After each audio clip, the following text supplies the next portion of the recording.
మన రక్షకుడైన యేసుక్రీస్తు నామములో అందరికీ వందనాలండి. ఈరోజు దేవుని మాటలు మత్తయి సువార్త 5వ అధ్యాయము 9వ వచనము. సమాధానపరచువారు ధన్యులు, వారు దేవుని కుమారులనబడుదురు.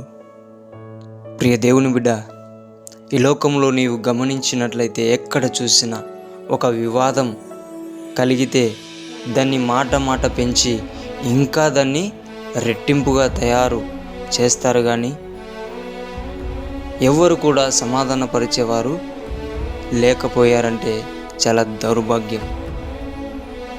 ప్రియ దేవుని బిడ్డ, నీవు ఒక విశ్వాసిగా, నీవు ఒక క్రైస్తవునిగా, నీవు దేవుని కుమారునిగా పిలువబడాలి అంటే నీవు సమాధానపరిచే వారిలో ఉండాలి.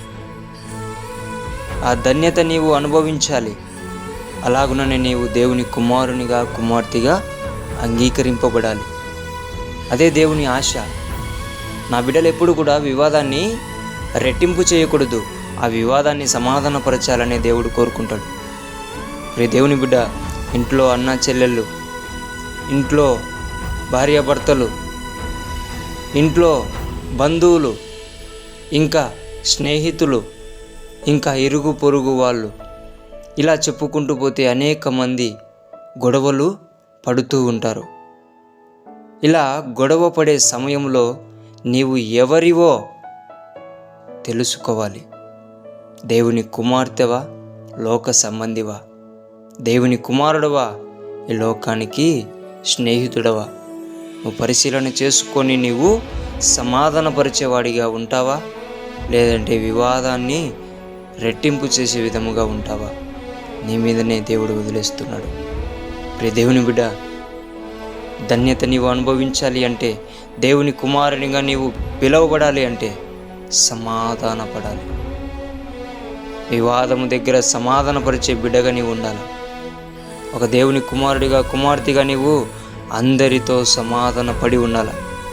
అటువంటి బిడ్డలుగా మనము బ్రతికి అనేకులను కూడా సమాధానపరుస్తూ మనమందరము కూడా దేవుని సన్నిధిలో సంతోషముగా, ఆనందముగా ఆయన ఇచ్చే గొప్ప ఆశీర్వాదములు సమాధానంతో తీసుకొని జీవించి అనేక మందికి మాదిరిగా బ్రతకాలని దేవుని పేట మనవి చేసుకుంటున్నానండి.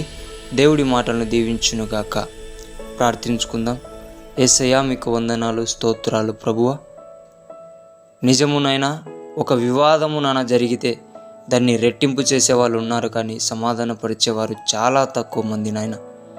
నీ బిడలమైన మేము నాన్న తండ్రి, అటువంటి లెక్కలో ఉంటే మమ్మల్ని క్షమించి అలాగున ఉండక సమాధానపరిచే బిడ్డల్లాగా మమ్మల్ని తయారు చేసి, సమాధానపడే బిడ్డలాగా మమ్మల్ని తయారు చేసి నీ కుమారునిగా, నీ కుమార్తెగా మమ్మల్ని అంగీకరించమని యేసు క్రీస్తు నామంలో ప్రార్థిస్తున్నాం తండ్రి.